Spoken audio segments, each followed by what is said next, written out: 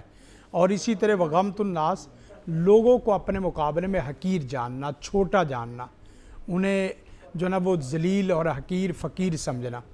یہاں یہ بات بھی یاد رہے کہ ایک ہے عجب اور ایک ہے کبر اور ایک ہے ریاکاری وغیرہ۔ عجب کا مطلب یہ ہے کہ آدمی اپنی ذات میں کسی کے مقابلے میں نہیں، اپنی ذات میں بذات خود بہت بڑا بن رہا ہو کہ میں بہت بڑی چیز ہوں۔ وہ اپنے علم میں، اپنے مال میں، اپنے حسب میں، اپنے نسب میں یا اپنے منصب میں کسی بھی اعتبار سے وہ اپنے آپ کو بڑا جانتا ہے۔ اور کبر کا تعلق یہ ہے کہ آدمی اپنے آپ کو دوسرے کے مقابلے میں بہت بڑا جاننا شروع ہو جائے اور اپنے آپ کو بڑا جانے اور دوسرے کو چھوٹا سمجھنا شروع کر دے۔ نبی کائنات صلی اللہ علیہ وسلم نے جو متکبر آدمی ہے، 4 قسم کی اس کے لیے وعید فرمائی ہے۔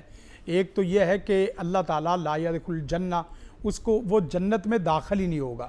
اور ایک حدیث میں آتا ہے کہ وہ جنت کی خوشبو تک نہیں پائے گا جو آدمی متکبر ہے۔ اور جنت کی خوشبو تقریباً 70 سال کی مسافت دور سے آنی شروع ہو جاتی ہے۔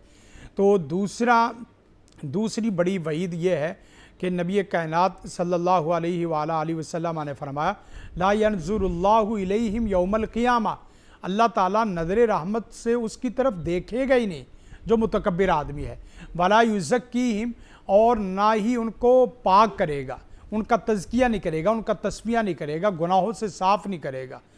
اور یہ کتنی بڑی خطرناک سزا ہے، ولا یکلمہم اللہ، اور نہ ہی اللہ ان سے ہم کلام ہوگا، اللہ ان سے ہم کلام ہونا ہی پسند نہیں کرتا جو آدمی متکبر ہے۔ اور اس کے علاوہ حدیث میں اگر دیکھا جائے، نبی کائنات صلی اللہ علیہ وسلم نے فرمایا جس آدمی کے دل میں رائی کے دانے کے برابر تکبر، رائی کے دانے کے برابر، وہ آدمی جنت میں نہیں جائے گا۔ تو لہذا جو تکبر ہے وہ تکبر اپنے آپ کو دوسرے کے مقابلے میں بڑا جاننا، اور فخر کا مسلم یہی ہے کہ وہ اپنے آپ کو شیخیاں کرتا ہے اور اسی طرح جو ہے نا وہ انتہائی چھوٹی حرکتیں کرتا ہے۔ تو اصل میں دونوں کا ہم معنی بھی ہے، ایک معنی بھی ہو سکتا ہے، لیکن یہ ہے کہ انتہائی کمینہ ترین آدمی ہو جائے تو وہ شیخیوں میں چلا جاتا ہے، اور تھوڑا سا مہذب ہے تو وہ اپنے آپ کو بڑا اور وڈیرا سمجھتا ہے۔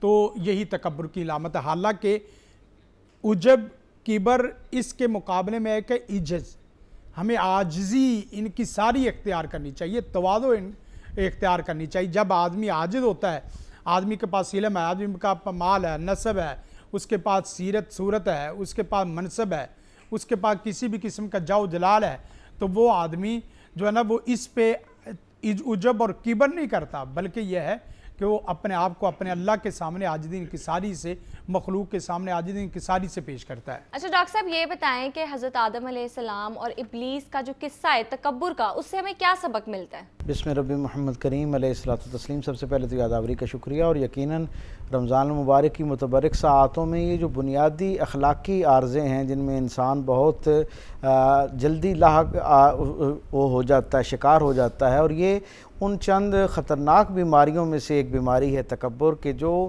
جب انسان پر وارد ہوتی ہے تو ایک بڑے عرصے تک تو انسان کو اس کا احساس ہی نہیں ہوتا کہ وہ کسی ایسی ناپسندیدہ عمل اور رویے کا شکار ہو گیا جو اللہ کے ہاں انتہائی ناپسندیدہ ہے۔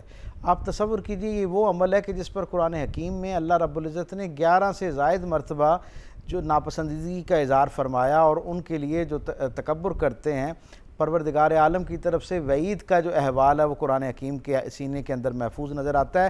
حضرت آدم کا جو زمانہ ہے اور وہ ان کی نسبت اور تعلق سے جو قرآن حکیم نے بھی اس واقعے کو جو ہے وہ اپنے اندر جگہ دی ہے کہ جناب آدم علیہ السلام کی تخلیق کے بعد پروردگار عالم نے حضرت اپنے جتنے نورانی مخلوق تھی اس سب کو پروردگار عالم کی طرف سے یہ حکم جاری کیا گیا کہ حضرت آدم علیہ السلام کو سجدہ کیا جائے۔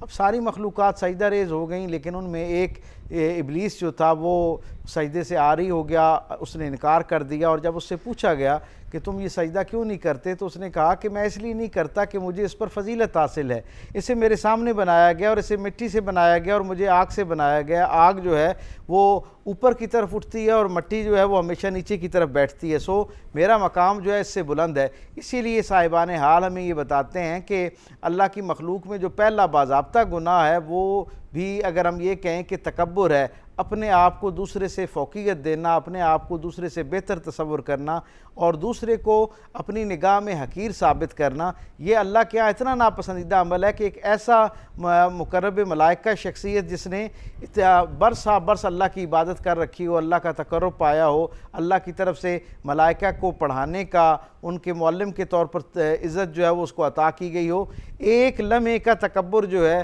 اسے اللہ کی قرب سے اتنا دور کر دیتا ہے کہ اسے ہمیشہ کے لیے راندہ درگاہ کر دیا جاتا ہے، اسے مردود اور لعین قرار دے دیا جاتا ہے۔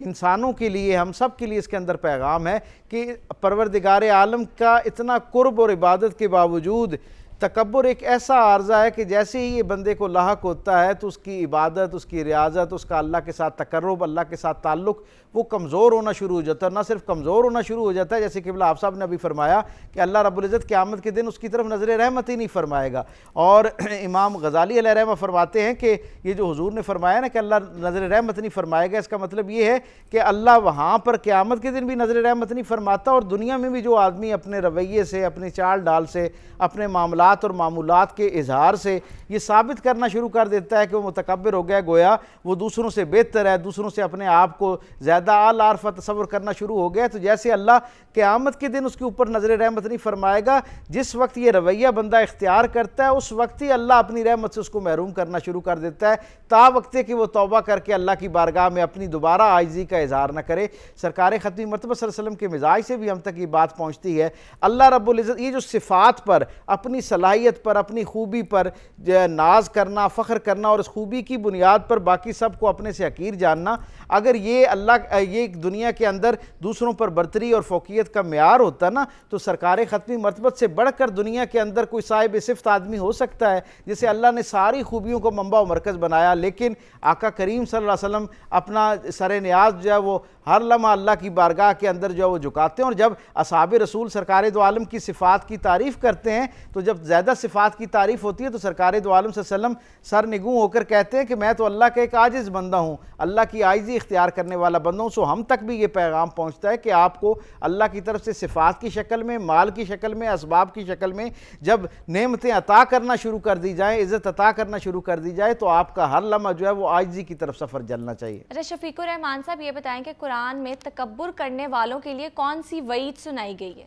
دیکھیں وعید تو اگر قرآن کریم کو دیکھا جائے تو تقریباً 5 سے 6 قسم کی وعید ہے۔